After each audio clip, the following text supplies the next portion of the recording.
സ്ലോവാക്യയിലെ സ്വിർ Marian വണക്കം തുടരുന്നതിന് അനുമതി നൽകുന്ന നിഹിൽ ഒബ്സ്റ്റാറ്റ് പുറപ്പെടുവിച്ച് വത്തിക്കാൻ 1990നും 1995നും ഇടയിൽ സ്ലോവാക്യയിലെ മൗണ്ട് സ്വിറിലെ ലിറ്റ്മാനോവയിൽ നടന്നതായി വിശ്വസിക്കപ്പെടുന്ന മരിയൻ പ്രത്യക്ഷീകരണങ്ങളുമായി ബന്ധപ്പെട്ട ആത്മീയ ഫലങ്ങൾ വിലയിരുത്തുന്നതിന് നടത്തിയ പഠനങ്ങളുടെ വെളിച്ചത്തിൽ ഈ ഭക്താനുഷ്ഠാനങ്ങൾക്ക് തടസ്സമില്ലെന്ന് വത്തിക്കാന്റെ വിശ്വാസ കാര്യങ്ങൾക്കായുള്ള ഡിക്കാസ്ട്രി ഔദ്യോഗിക രേഖയിലൂടെ അറിയിച്ചു. പ്രസ്തുത അറിയിപ്പ് ഉൾക്കൊള്ളുന്ന കത്ത് ഡിക്കാസ്ട്രിയുടെ പ്രിഫെക്ട് കർദിനാൾ വിക്ടർ മാനുവൽ ഫെർണാണ്ടസ് ബൈസന്റൈൻ റീത്ത് കത്തോലിക്കർക്കായുള്ള Presov archbishop Jonas Joseph മാക്സിമിന് കൈമാറി.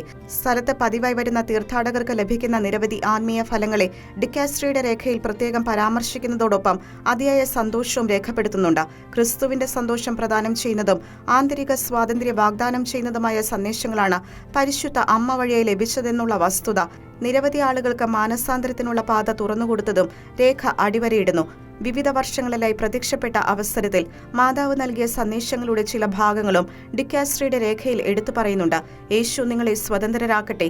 നിങ്ങളുടെ സ്വാതന്ത്ര്യത്തെ പരിമിതപ്പെടുത്താൻ നിങ്ങളുടെ ശത്രുവിനെ അനുവദിക്കരുത്. ഞാൻ നിങ്ങളെ സ്നേഹിക്കുന്നു. ലോകം നിങ്ങളെ സന്തോഷിപ്പിക്കുകയില്ല.